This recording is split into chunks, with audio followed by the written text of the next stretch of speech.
પૂછ્યું ભાઈ અરે ક્યાં તને ખબર નથી? મને તો કશું ખબર નથી પડતી. હા અમે કોણ પૂછે તો કે કેમ નહીં? કોણ હવે પૂછે? હા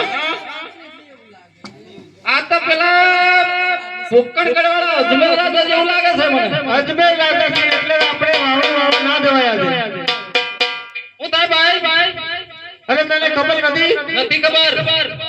હા અજમેર રાજા કરે ને એ પેટના વાદ્યા છે અને વાદ્યાનું મોઢું જોઈને આપણે વાત કરત હતું ને તો આપણું વાયર મને નકામું જતું હતું. બિયારણ ઉડે જ નહીં. હા ઓકે તો આપણે પાછા વળીને જતા રહીએ ક્યારે?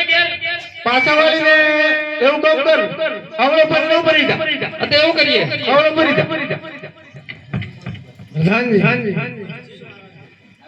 હો આપણા રાજના ખેડૂતો